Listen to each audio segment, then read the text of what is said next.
Hey everyone, welcome back to Creator Coffee Hour. My name is Sul Mahmood, and this week on the podcast, I had the chance to catch up with the co-founder of Journal Technologies, Ruslan Nikolaev. Ruslan and his team at Journal are disrupting the current financial services industry by creating better and smarter corporate cards that provide a multitude of features and advantages that aren't available with offerings from the large banks. Our conversations ranges from the topic of mentality and how to break the barriers we face when starting something on our own, to landing your first customers and how to iterate quickly from customer feedback with information overload. We also discuss the differences between the Canadian and American VC environments, the future of Fintech, as well as learning versus education. If you've been enjoying the episode so far, please leave a rating or review on Apple Podcasts and hit that follow button if you're listening on Spotify. Lastly, if you haven't already, subscribe to our direct feed on Substack to receive our episodes before anyone else through the link in our Instagram bio. Enjoy the show.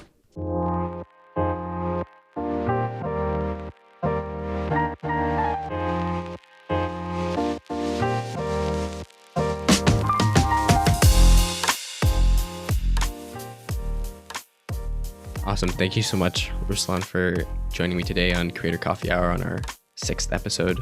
I'm super excited to hop into things with you. Yeah, man. Nice to be here as well, and very excited to get through the agenda and catch up with you. So how about you just give me a bit of an intro, some of the work that you've been doing and how you spend your days? Yeah, so I think for the past 2 years we've been at it building Journal, and essentially we're trying to disrupt the business payments in Canadian ecosystem in many ways. Trying to build essentially a better way for businesses to manage their spending. Today, it's essentially starting off with corporate cards. We're issuing our own corporate cards to businesses and essentially enabling them to bypass a lot of the bank processes that take forever and are horrible in terms of the personal guarantee requirements and other aspects like that. And then we're also creating a lot of, I think, software value on top of the cards as well. Something that you've probably experienced firsthand, like we all joke about is how bad is the first customer service is with the banks, and also how bad is the software. And it's exactly the same thing with the businesses. If anything, businesses use their bank accounts in such a hardcore way sometimes because of all the transactions that they have to deal with compared to individuals, that for them, the software value is that much higher than like for somebody like you who maybe makes like 20 transactions a month, right? Like if they make hundreds of transactions, like you have to deal with that in a more scalable way. So we're basically rebuilding the card issuing and the requirements for that you need to pass in order to get a card from a bank, and also building a lot of software on top of it, which is very tightly integrated with those cards off the bat. How do I spend my time? I think most of it is just work. I'd say my schedule right now is like 9 is when we kick off our day officially with the team. So I would say like 9 to 7 or 8, I'm definitely just like online all the time and just doing something. And then after that, probably more work, but offline. You've been working on this for 2 years now. Obviously, you started this while you're still in school. So what were the kind of the first steps that you took? And how would you say your university experiences kind of mended you for this kind of opportunity? Because I think just doing a little bit of digging, like I know like starting a business or creating something was always like a passion of yours. But even how did your university experiences kind of like propel you to move towards this direction? Yeah, so I feel like the passion of starting it probably came from like the family. My dad, my mom, they both have businesses. They both built them from scratch completely by themselves. I guess they did it the better way. They bootstrapped them. We went down the funding round and raising money from investors, but regardless, like I feel like the drive to build something yourself has been there because of them mostly. Just having the flexibility to essentially keep doing what you like to do and keep creating value, be it for customers, and sort of being free to hover around different areas that you think are most impactful in a business rather than being focused on one single area working for somebody else. So yeah, I think that was the general drive, just being an owner rather than doing the work and like maybe doing some kind of thing like software engineering, for example, right? Where you just essentially end up coding all the things. And even that being like super interesting in many cases, like I seriously considered that, I think, in the second, third, fourth year. But after my last co-op, essentially at Uber, I was just like, there's got to be a way for me to start building something myself. So that goes into the story of like how the thing started. Is that during my last co-op, I started basically after 5 p.m. when I would wrap up my work at Uber, I would just go back home, bring my laptop home as well, and just do a bunch of coding on the side. And at first, it started like a bunch of like side projects or just generally building like interesting things that I found interesting myself.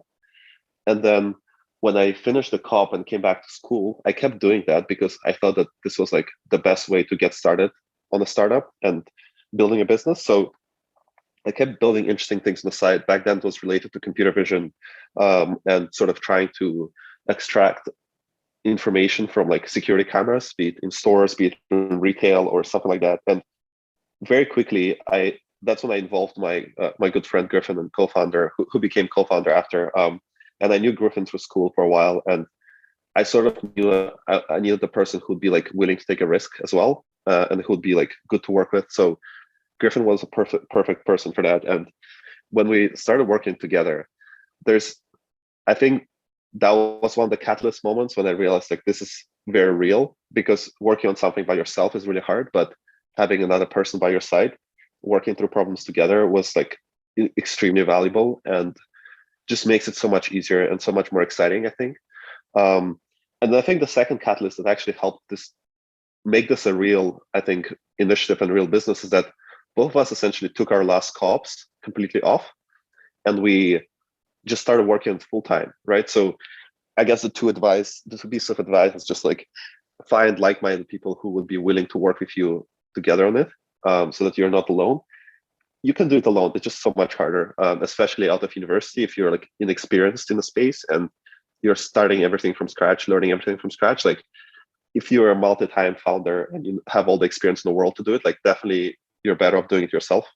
But in our case, it was definitely better to team up. And then we started working on that together. Started doing it full time essentially, because you cannot do it while you're in school. There's just too many distractions with the school and like deadlines. Yeah, I think the second you do those two things, you spend all of your time working on the problem and trying to dig as deep into it as possible. Then you start talking to customers. That was probably another like catalyst moment that was like, okay, this is becoming real. There's like real customer traction and validation of what we're building. And yeah, I feel like those three steps are essentially what got us into it. And that's when we actually decided that we will just like stop school altogether and essentially start working this full time and start building a business, start looking for money to fund it, and incorporate as an entity in Canada and do all those fun things. So let's take a step back. You said, your parents started bootstrap businesses, and you said that was better. Why do you say that?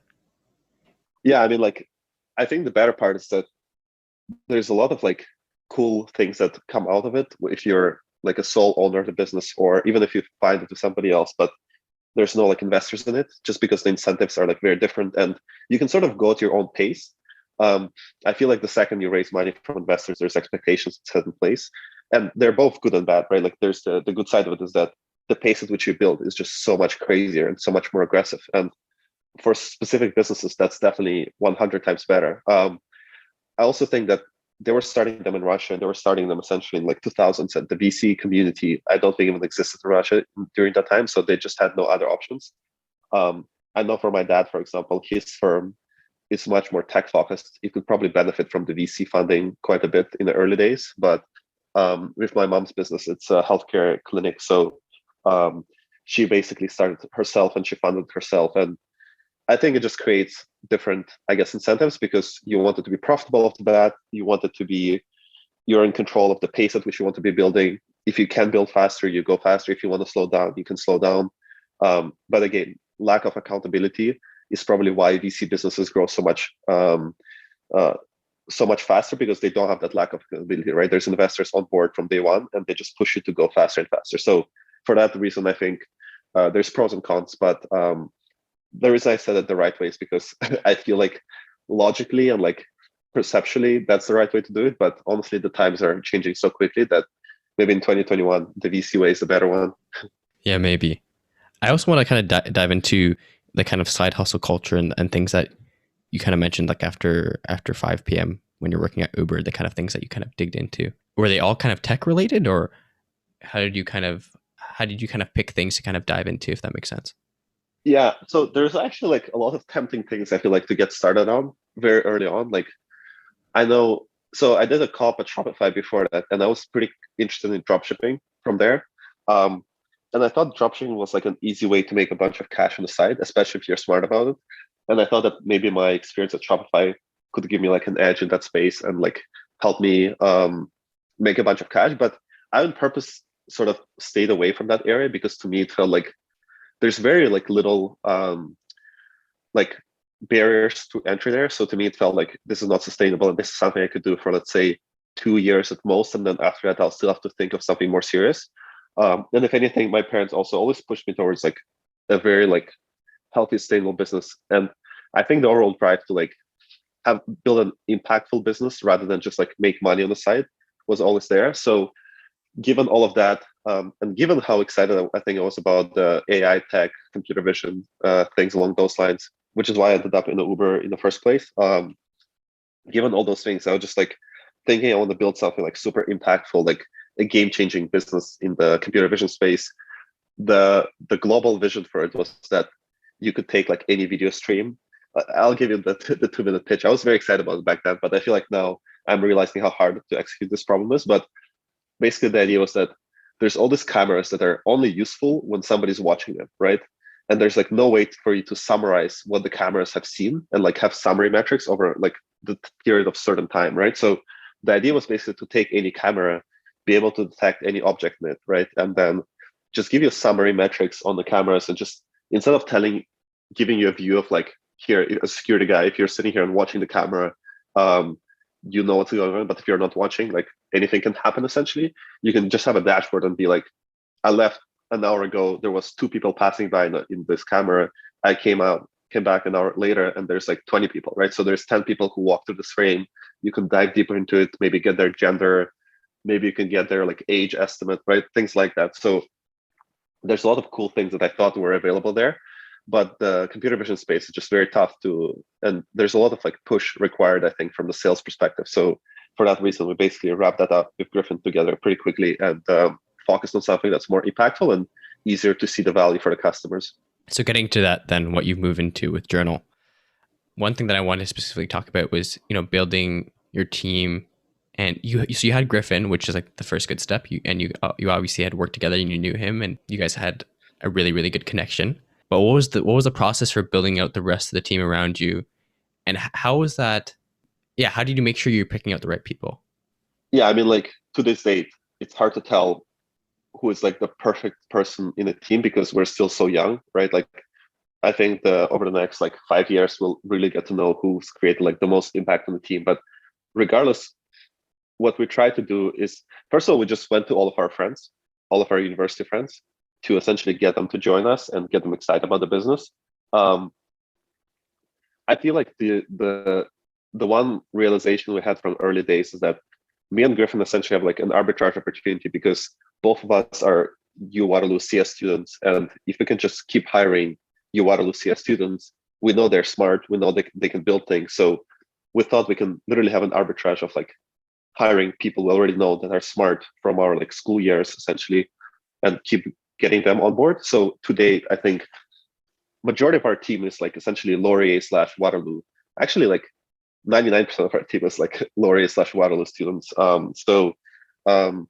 And I think we'll keep trying to take advantage of that as well, because realistically, like Waterloo CS produces like amazing talent. And as far as we've set our objectives in the future, I think we're just going to keep trying to hire smart people who have experience through internships or other ways, and just keep trying to like learn on the job. I feel like a lot of the things could be learned on the job. Like me and Griffin, all the technologies we use today to build our app, we didn't know majority of them. We just learned them as we started building. So I think Waterloo, the one good thing for CS program is that they don't teach you like any specific language or anything like that.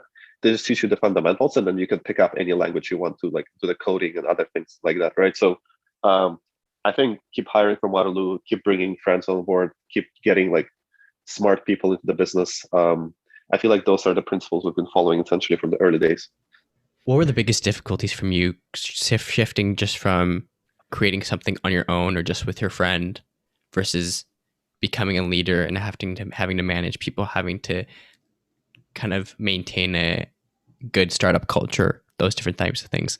What were the difficulties kind of making that switch and leading, I'd say, properly for the very first time? Again, I guess I'm looking at it from like very theoretical perspective, but like realistically right now, the amount of people we're managing is like literally nothing compared to hopefully how many people we'll have to manage in the next, let's say, 2-3 years. So it's hard for me to like give a global answer to that question. But so far, I think as long as people are like excited and aligned around the goal, it sounds like we produce pretty good results from that perspective. And then I feel like there's just being clear about what you're building, keeping everybody on the same page, really explaining what are the goals you're trying to achieve essentially, and setting good goals together. I feel like those are all the principles that have helped us so far in building what we're building. And also I feel like a lot of it also comes from like, I guess, leading by example, just going at it and doing things yourself as well. So being essentially in the front lines with everybody else. Like none of us are there to like essentially sit back in a chair and just tell people what to do. All of us are like, both me and Griffin are like involved 100% of the time. If anything, I feel like Griffin still has like the most lines of code written for the front end. I have the most for the back end. So together, I feel like we're always involved. And I don't think any of us are planning on becoming managers per se. I feel like all of us want to be as close to the product as possible, as close to the customer as possible. Like we always want to be on customer calls. We also always want to be side by side with the engineers building the product. So I feel like that's going to continue. And that's actually the one thing that has helped us a lot in terms of like hearing customer feedback. Because I realized this recently, like YC has a whole framework of like, you have to listen to customer feedback, right? But I was looking at it back from what we're doing in like the YC's framework, and we have been doing it like, and not even realizing about it, because we just kept pushing ourselves to be close to the customer and close to the product, close to engineering. So this way we essentially ended up understanding the customer really well from early days. And we never want to step away from it. I don't think it's an objective for any one of us. But do you think like as your business scales, as things get bigger, as you onboard more people, that naturally you will have to take a broader approach? Yeah, like this is something I haven't gone through yet, so we're going to figure it out. But I think the idea there is that I would still want to be involved in a lot of those things, like be it engineering, be it like obviously there's a fine balance between like micromanaging people and essentially being involved in things. But if you're there as an observer and you can maybe show like two things. First of all, you show your understanding of the customer needs and the problems that you're trying to solve. And two, you show that you care about it and you show that you're on the same level as everybody else working with you. I feel like those two important traits that essentially make leading by example an actual strategy, right? Because if you're there in the front lines with everybody else, I don't know, fixing a bug, be it, let's say, with coding, right? Or doing a customer sales call, if it's on the sales side of things, or doing customer service, customer support, right? Like if you're there for, let's say, 5% of your time, but you show that you care about those things, I feel like that's going to get you a long way. You tweeted, most startups fail because they're not able to create a product that users love enough to abandon existing alternatives, which is, I think it's, very true. Like how much was like something like this kind of quote on your mind when you're starting Journal? And like, how did you go through through that process to convince your clientele, your potential clientele, to kind of love your product? Yeah, so I feel like well, when we're starting, and I guess I don't want to say like we know what we're doing now because I feel like you're learning forever, but when we're starting, there's just like so much conflicting feedback. Essentially, there's a lot of conflicting feedback until you actually sell your product to customers and you understand how to do it, right?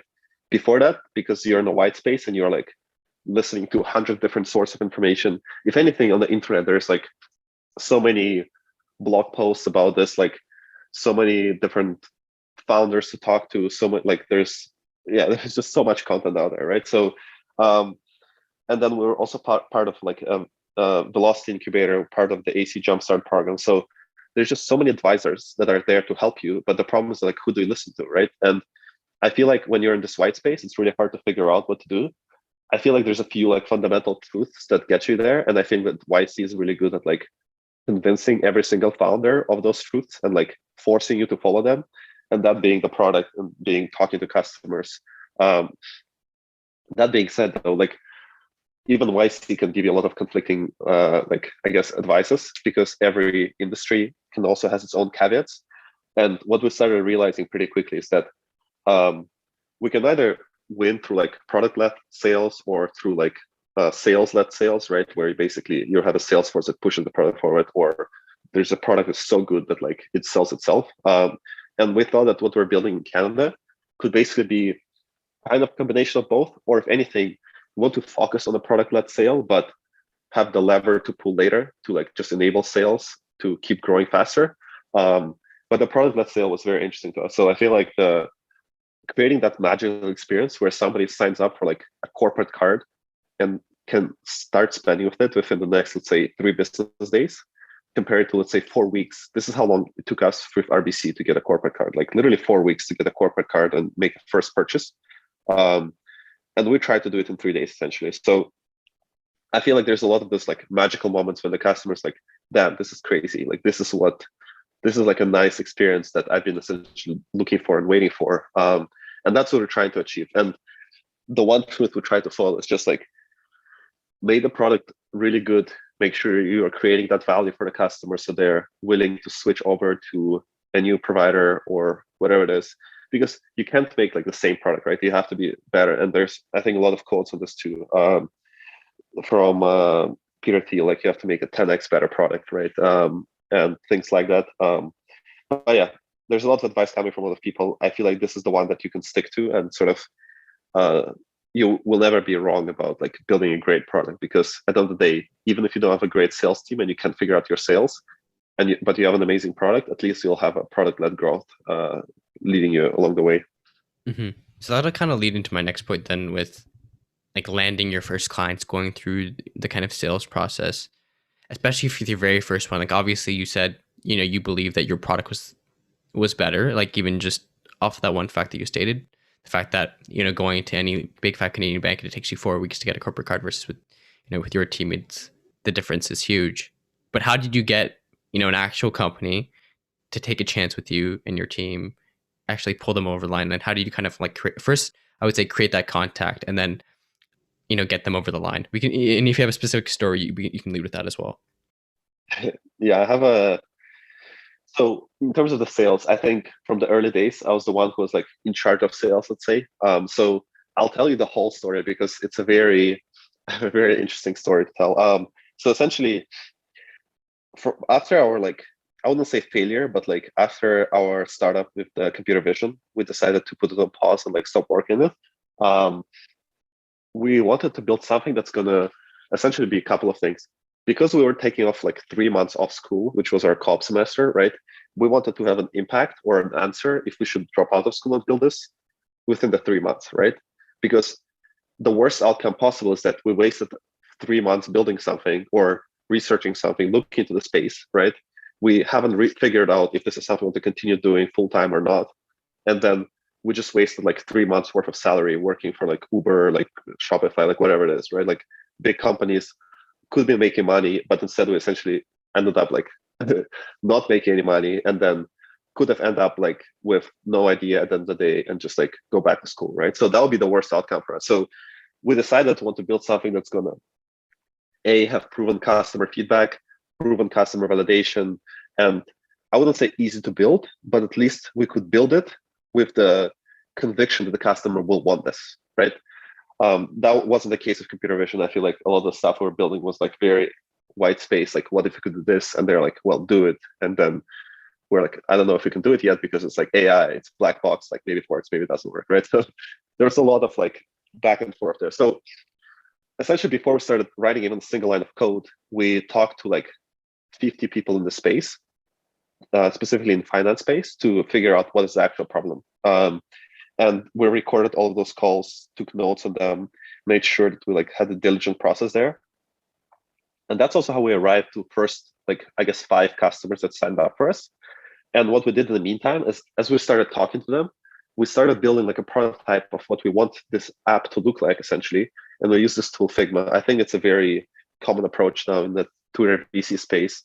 a very common story to tell that like Figma made our like seed round, because you basically build a prototype that looks very realistic, and then you can interact with it, press buttons, have animations and stuff, just change pages. And then we had this massive prototype of like what our app could look like, had all the spending walkthroughs, everything essentially built out.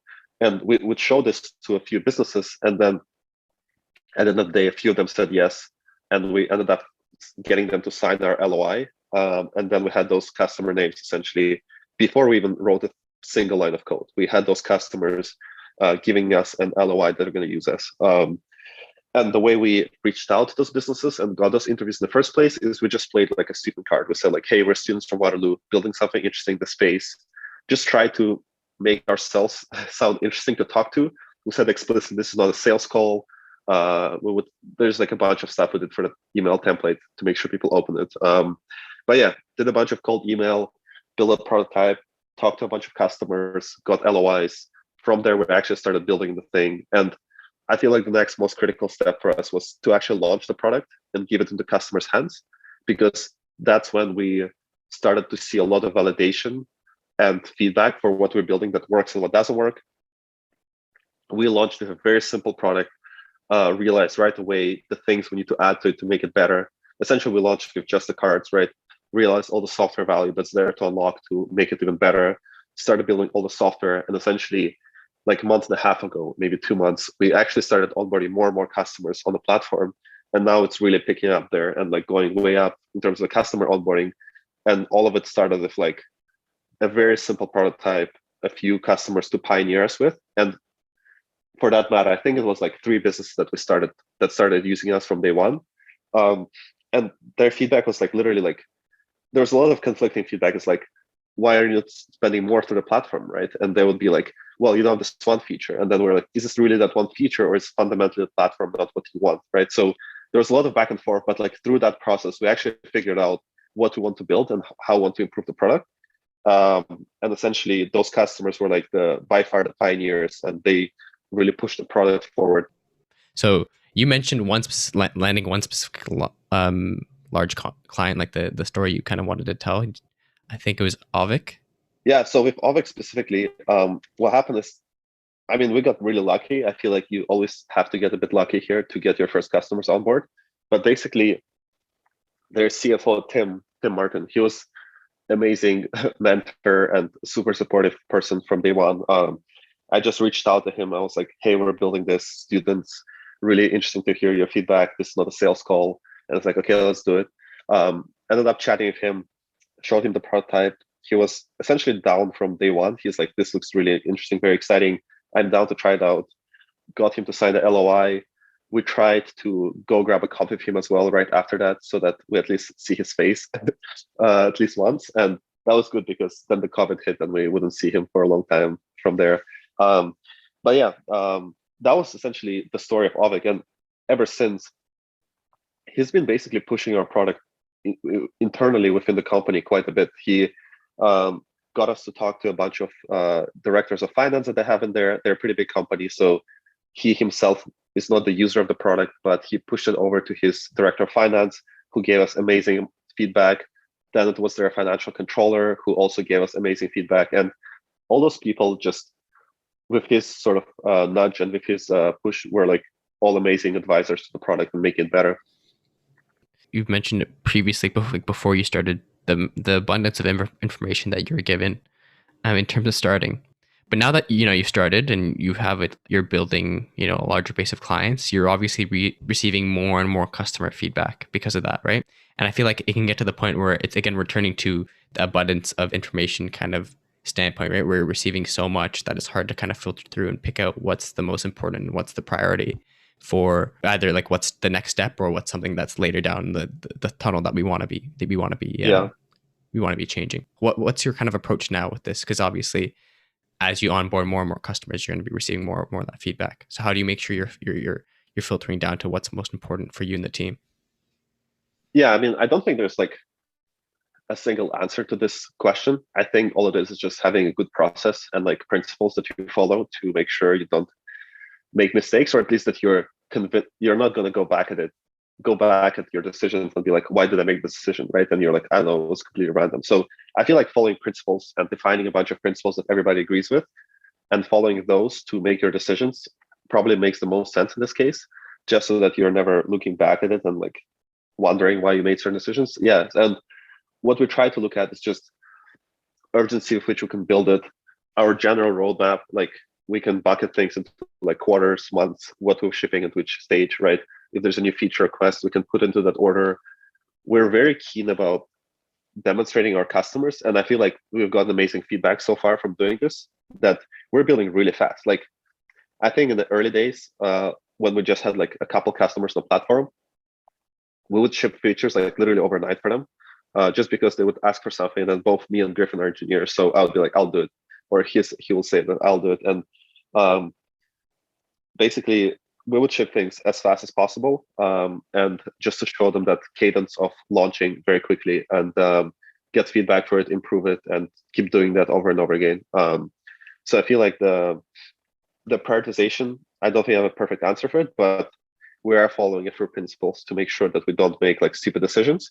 And there's like ways to build the product roadmap, which I think we're gonna keep getting more and more rigorous about in the future as well.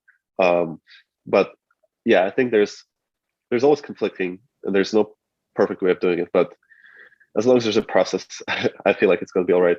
So what would you say, and how did you create the first principles like for your business, and how do you have conviction and belief in them? Like I guess there's like company values, like very high level principles, or like, sorry, very low level principles, like the ones that like go deep into like what kind of people you want to work with and things like that. And then there's product principles that build on top of that, your hiring principles that build on top of that, and things like that. So I think specifically for product, like we want to build everything based on customer feedback. We don't want to build things randomly out of the blue. I think we have ideas for things to build, but we're not going to launch them until we have like collected customer feedback. And if anything, with the product, I feel like we have a 2-year like roadmap in our heads, like even today, just of how many things we want to build and how many ways we want to like keep developing it. But we're trying to ground it into what customers need today, what customers are looking forward to today, essentially, and will make their lives a lot easier, better, and trying to mix it up with a budget of essentially doing a little bit of that and also bringing a little bit of our own thinking into it. So we basically split into like budget speed, like 60-40.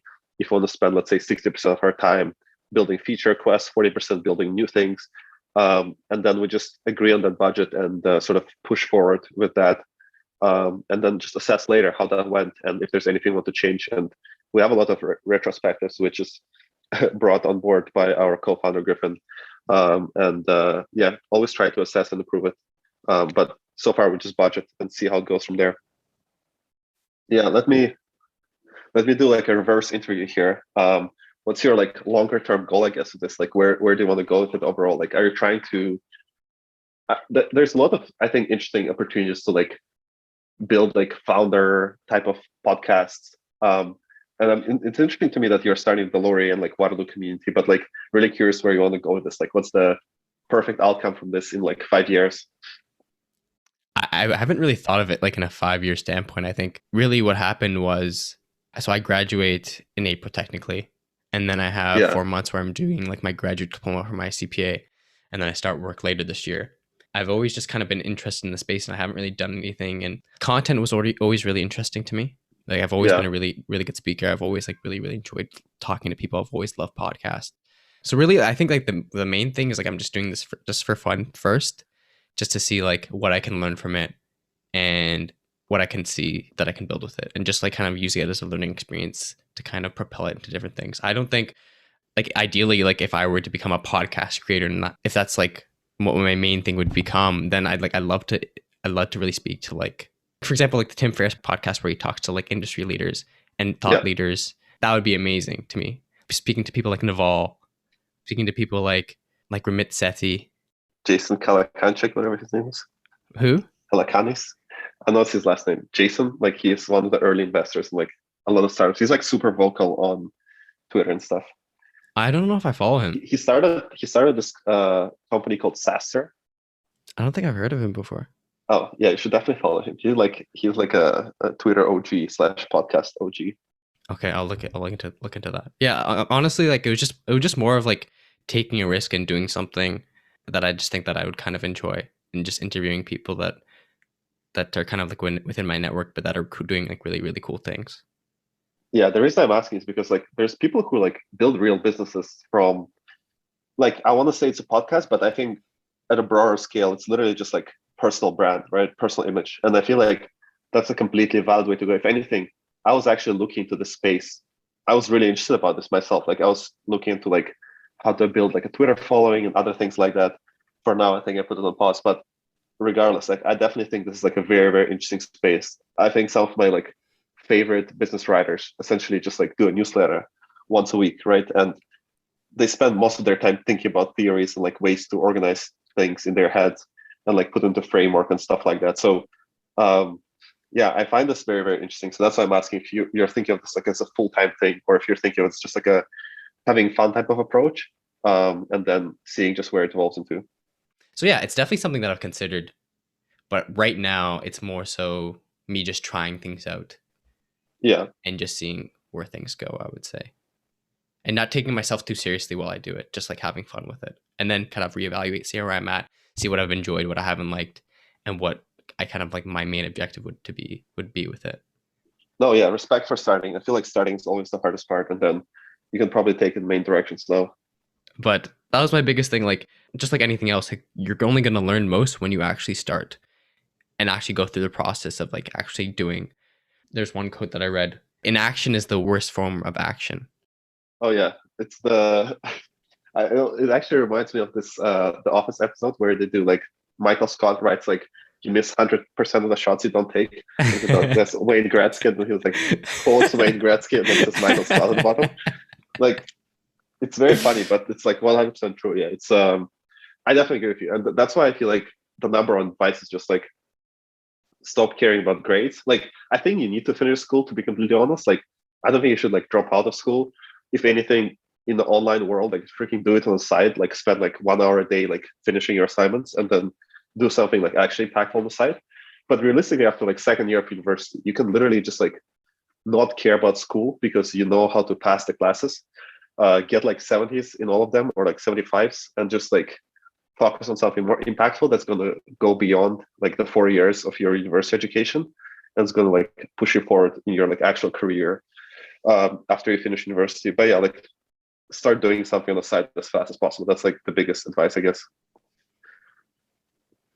So that goes right into one of the points that I wanted to talk about too. Your perspective on like learning versus education, right? And you kind of talked to it already, but I actually think about this a lot, and me and Griffin talk about it all the time, because we basically like paused our school. I finished it in the background doing like a bunch of courses online or like remotely where they were actually in class, but like I'll just fake them and pretend like I'm in class, or like miss out on all the attendance grades, but like still do them remotely. So like I feel like after second year of university is that point in time when you can actually start building something yourself. The first year you're still sort of like you want to get university experience, so like sure, take a year off, essentially barely pass your classes, but then have fun with your friends and stuff, right? But the second year is when you sort of start to get the hang of it. Everything becomes a routine for you. So that's probably like end of second year is the best time for you to start working on something yourself. And if anything, hopefully you've had like one call by that point, so you've seen what real people do in like real jobs, and at that point you realize that like it's literally the same as what you would do, right? Like there's no like rocket science. They just like people just do what makes sense and solve like problems on day to day. So if you're good at solving problems, like you can start a business yourself and start building yourself. So I feel like end of second year is when you can start doing a lot of things. It's really hard to build like a crazy lasting business in the second year, I think, unless you get super lucky. But I feel like the initiative of starting, as just we were talking about it, like is what actually counts.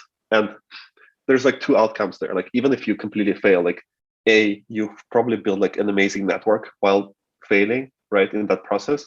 And then B is probably like you've learned a thing or two and you realize that like you can actually create an impact yourself. Like you don't have to be like a rocket scientist to like build a business, right? Like it's just about finding a customer need and like solving a problem for them and then like making a business out of it, right? So yeah, like all the stuff they teach you in like later years of university, I definitely think it was like more or less a waste of time. But that being said, like there's some experience in university, and it's so hard to filter for them. But like, there's some experiences in university that like are actually like amazing, and I 100% don't regret doing them, right? So I feel like the co-op program in Waterloo is amazing. Like 100%, like I would not regret doing it. The only thing I would change is that like I would do more co-ops if I could as soon as possible. From Laurier side, I don't think I don't think any of the classes have been useful to me, to be honest. Like Laurier was always on autopilot, and I never did well there. But I feel like the JDC program and like what Sophie's doing there is amazing. The international case comps is probably like the only reason I stuck to business school, to be completely honest. Like I had the option to drop out and just do CS, and I was like, no, I'll do it. And essentially, the only reason I stayed was basically because of the case comps and the stuff that is essentially just like Sophie there, like a one man team. So yeah, like there's some experience that's just like amazing and super valuable. I think in the Waterloo side of things, from like tactical lens, the clubs that are there are so good, especially in like second, third year of university. In the fourth, you should probably do something by yourself, but like second, third, finding like-minded technical people and working on like hard technical problems with them is just like amazingly valuable. In the fourth, fifth year, you can probably do stuff completely by yourself, but like before that, you're still kind of rookie in like technical lens, so it's better to team up with somebody else. Why do you think it's so hard for your average person to kind of just like create something? Because, you know, I'd say 90% of people aren't willing to, like, after their second year, to start something and like create something. Like what is that barrier? How do you get over that? I think there's like social barriers. There's a lot of barriers, to be honest. But like the reality is that like university puts you into that routine that I was describing. Like in the second year, you have a routine, right? You go to your classes, you come back from school, you chill with your friends, like something along those lines, right? And what you actually have to do is you have to break that routine and basically say that instead of me coming back from, let's say, classes and I don't know, like chilling with my friends or something along those lines, you basically want to start building something, or you want to start like spending time like on launching a business or something along those lines, right? And that's usually hard.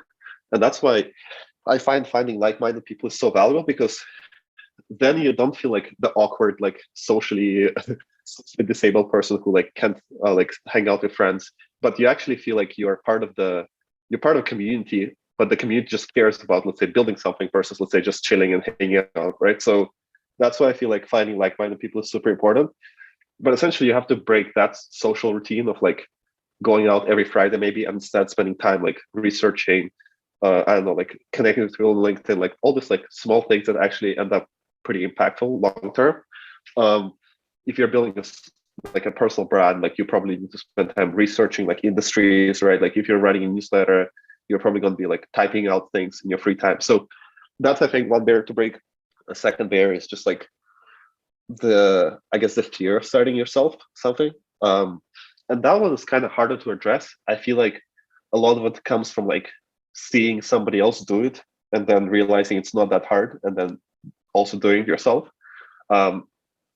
Probably that's where like-minded people also help a lot. In my case, I think it was just like the realization that like, I think it was the club actually in Waterloo, the Waterloo, the Hyperloop building club, where we're building essentially the Hyperloop train, where you build something in the team and you realize like, okay, I created impact here and here. Here's how this can be used. And then you realize that like it's literally like 3 second-year students who build it together, right? Like I remember we were building this tool to like help us manage user accounts internally as a team. So when somebody would join the club, and because every semester there would be a lot of like turnover because students leave the club, join the club, we would always have to provision accounts for them.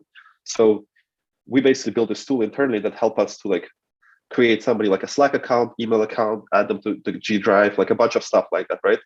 And we just build it completely internally. And we build it, and we're like, okay, there's like 3 freaking like second-year students who barely know anything about programming, who like who don't know like anything about like building a business, but like this is an actual product, right? Like this is an actual product you can sell to a company. So I feel like that's where the realization and where the switch flips in your head, and you're like, holy shit, we just built something that you can sell to somebody, right? Like how much people are willing to pay for it. I don't know, like today there's products like Clean Scout and stuff like that, which cost like $20 a user a month, right? So you can technically like start building something the second year of university and like build a real product. It's just about finding the problem and I guess spending enough time on it to like realize that this is a real business essentially. Kind of speaking to like all the latter year senior business courses that we've taken, and how you kind of thought that. And I definitely agree with you. A lot of it I wouldn't say is BS, but a lot of it you can learn so much more from analyzing current issues that businesses are facing, or even past issues that businesses are facing through like stuff like cases, or even just by staying in the know and following the business world and looking at different transactions that are happening, different strategies that are being implemented, analyzing market trends, like all those different types of things.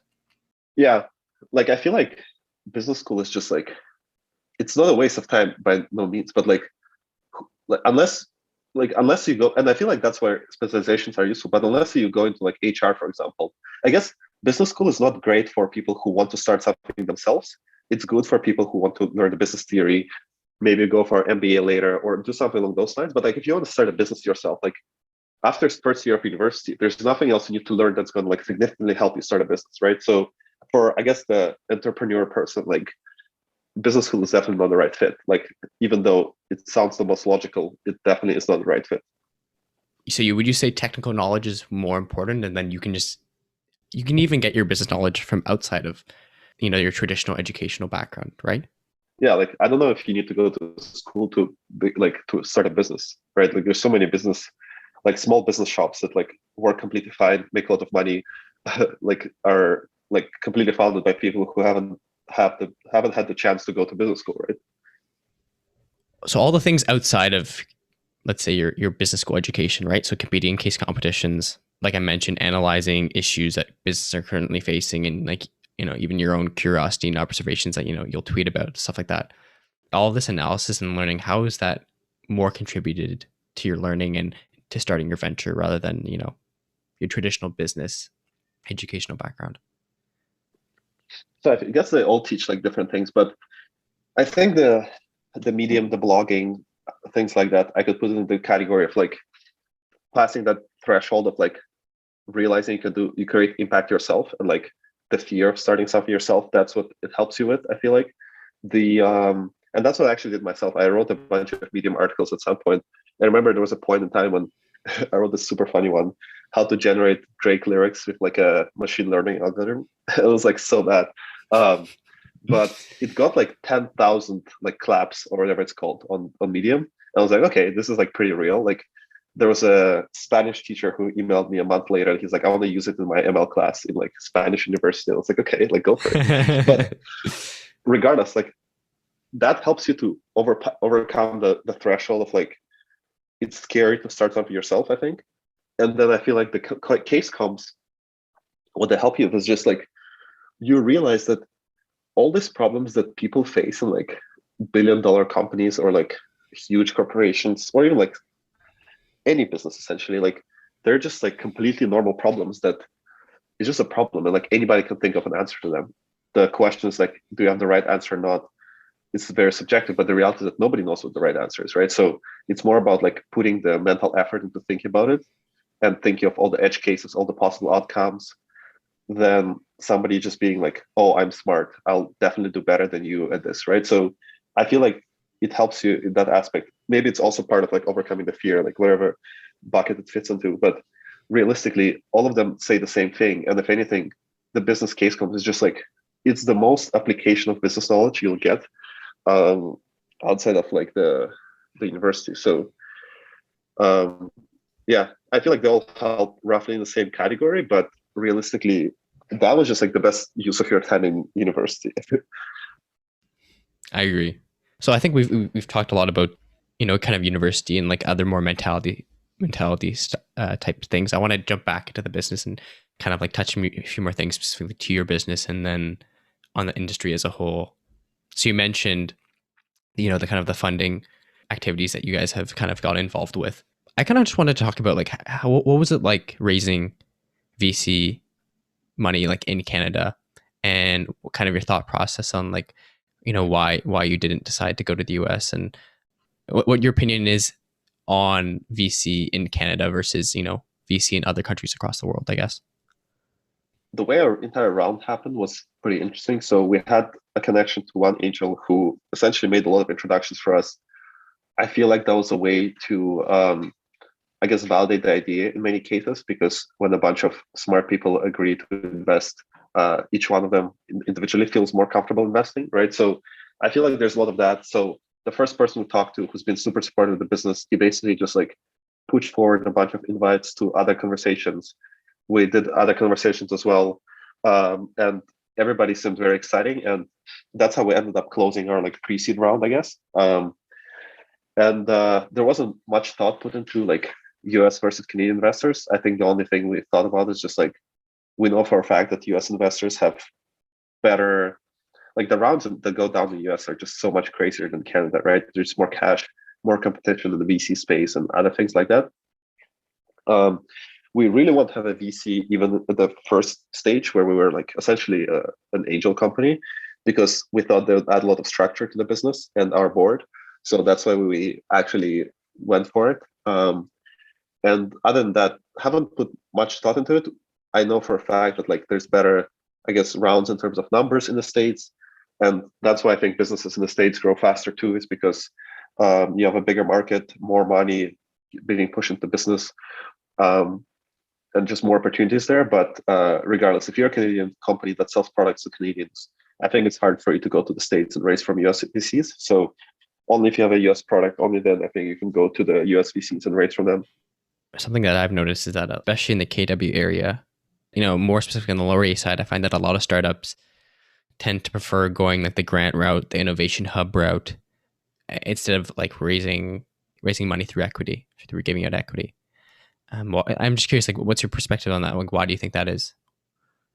Well, I feel like if you're like in Stanford or like MIT, right, and you say you're starting a startup, there's going to be like 20 VCs lined up in your email mailbox, just like asking to invest money. Like they'll literally throw money at you, even if they don't know what you're building, because it's like too hardcore technically, let's say, right? But in Canada, that's not the case. So I feel like you have to stick to those government programs, which are good in many ways, because when you don't have that interest from investors, you have at least the government programs, which are guaranteed to give you money if you qualify. They're definitely good, but they're just not enough, right? Like you can't build a real business or like a big business. You can't grow fast if you don't have cash and don't have capital behind your company. So that's why breaking through those chains is like pretty hard, because you're essentially building, there's like, you have like, let's say a interesting idea, the university or like the talent doesn't get recognized by the investors. So, and there's generally less investors too. So overall, the idea doesn't get funded enough. It can't grow fast enough. A US company builds something exactly the same or similar, and then they get a lot more cash. They just outpace you in terms of building the product and evolution as a company. And then you can never catch up from there, right? So what do you think, and this is like very outside, I guess, the scope, but what do you think for the growth of the Canadian VC space and the growth for Canadian entrepreneurs? Like, what do you think, like how can, I guess, the entrepreneur space in Canada take that next step to be a lot more competitive with those in the US? Like, what do you think the next step could be? Like, how do we make that gap smaller? To me, it generally feels like, I guess if I can speak to Waterloo specifically, like I definitely think the talent is there. I just feel like just more people need to fund the UWaterloo students, so and normalize the idea of like not going, like the whole meme of like going to San Fran to start a business, or like to go join Google and like Facebook and like those big five companies, right? Like that just needs to go away, and people need to start thinking about like starting a startup. And I feel like Velocity is doing a lot of that, but Velocity barely gives you any cash, so it's hard to like justify like 100 or like 200K salary in San Fran as your like new grad salary, and then start building a business where you won't be making any money for the first like 3 years, right? So it's just more about to me, it's still more about cash, like going through this process firsthand as a student.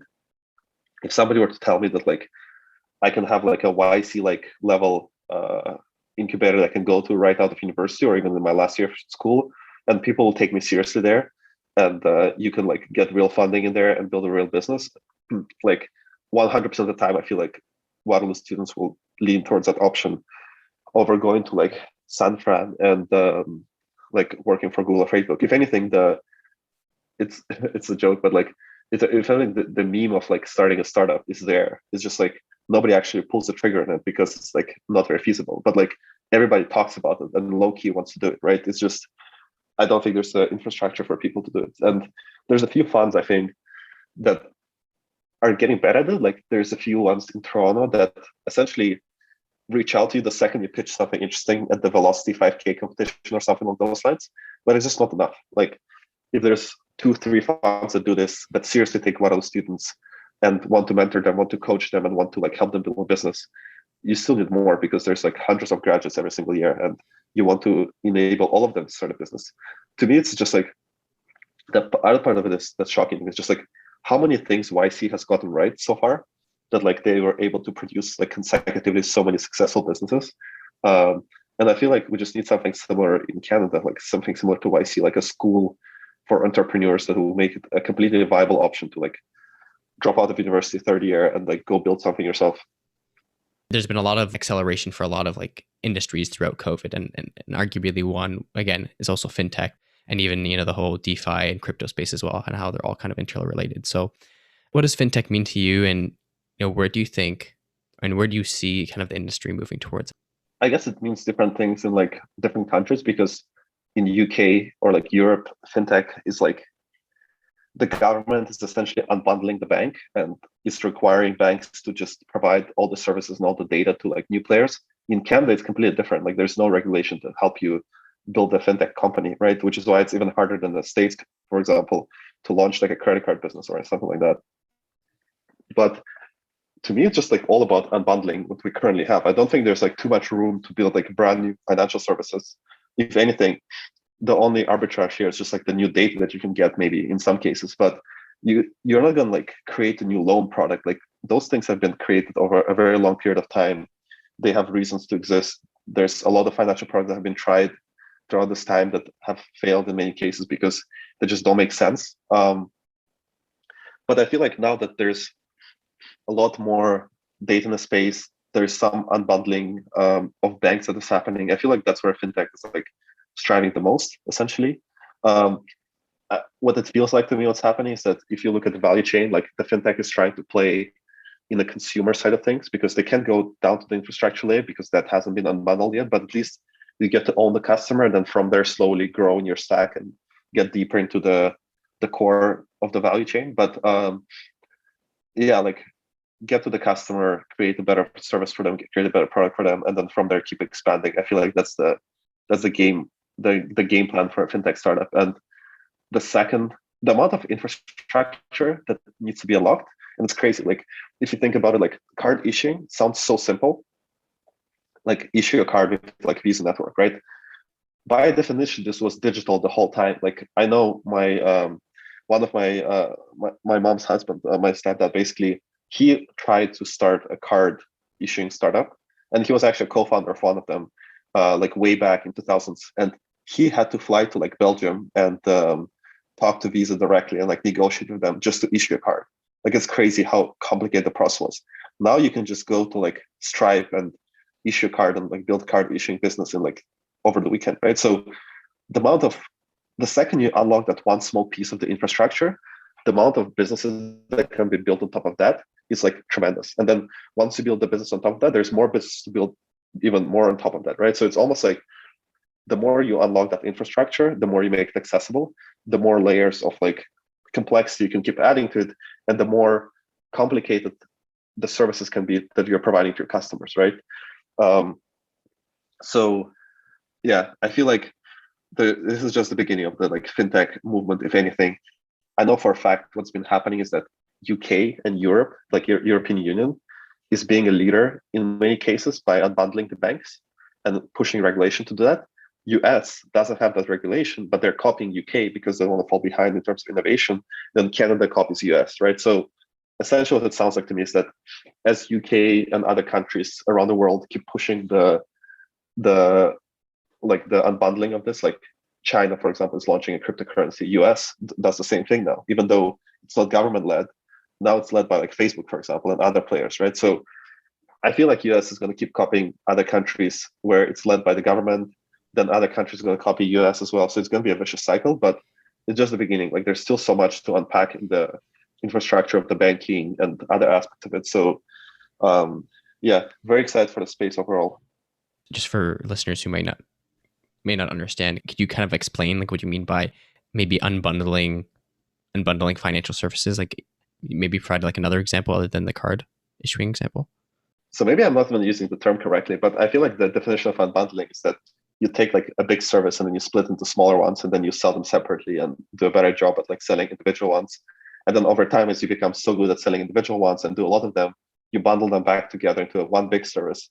And then somebody else comes in and they're like, oh, damn, I can make one part of this big service better. So you unbundle it and so on. So maybe I'm using definition, like overusing it a bit here, but the idea is that you're taking the value chain of like, let's say having a bank account, right? And everything that goes behind it. And there's actually quite a few players that go behind it. But today it's all owned by a bank. So you're basically saying like, in order to create a bank account, what do you need to go into there? There's like compliance assessment, there's like risk, things like that, actually storing the money, infrastructure to move the money around in and out of the bank account, like all the stuff like that. So you basically take that whole stack and you say, let's unbundle it. Let's make the infrastructure to move money around specifically open to everybody. And then the entire stack of the bank becomes a lot, or like not a lot, but just a little bit less appealing, because now you can maybe build a much better application to just move the money around. You can't tap the whole bank account value just yet, but you can build a much better application to move money around. Then maybe they unbundle, let's say, the KYC process, right? And like the verification of identities. So now you can be like, okay, now I can also do these things on top of just the moving money around. Maybe I can validate the customer faster. So now if you're a supplier that's paying to another vendor or that's paying to a customer, then like you can move money around faster and I can validate you faster, right? Like there's a lot of implications every time you unbundle one piece of that underlying like infrastructure of like payments and stuff. What's up next for you and Journal over the next 12 months, and what are you most excited about? Yeah, I think the goal is just to keep growing, keep proving the value to the customers. There's a lot of things we want to do on the product side of things. As I mentioned, like we have 2 years of roadmap probably in our heads, like right now, that we can just put on the whiteboard and start building. I feel like there's a lot of fundamentals we want to get right today because we foresee a lot of growth in the future. And once we figure out these fundamentals, we'll just get back to building the future of Journal. I think the potential of like making financial services and payments better for businesses is so broad, especially in Canada, where this market is just like untapped in many cases. Like if anything, if you only get the corporate card for your business, and you literally have no other options than like the big 5 Canadian banks, right? We're basically being that option number 6, where you can get a corporate card, no personal guarantee required, get started in 3 business days, plus get amazing software on top of it, which integrates with your accounting tools and stuff like that. So there's just so much room to go with like the software value proposition. And if anything, keep making our cards better as well. Like give more cash back, give more rewards over time, and other things like that. Oh, that's awesome. And I'm super excited to see you guys continue to grow and disrupt and adapt and build your client base in the future, because it's super exciting to see. And I'm excited to see you and your team continue to build. Yeah, thanks, man. If you ever incorporate any of the business bank account or business credit card, let us know. I will. Thank you, Ruslan. Yeah, man. Thank you for listening to this episode of Creator Coffee Hour. Ruslan and his co-founder Griffin are doing awesome work at Journal, and it was great learning about their beginnings as well as all the progress that they've made so far. Again, make sure to follow us on Instagram at Creator Coffee Hour for weekly updates and some awesome content, as well as to receive our episodes the instant they're released. Subscribe to the Substack through the link in our Instagram bio, where you can subscribe to the email feed. Thanks again for listening. See you all next week.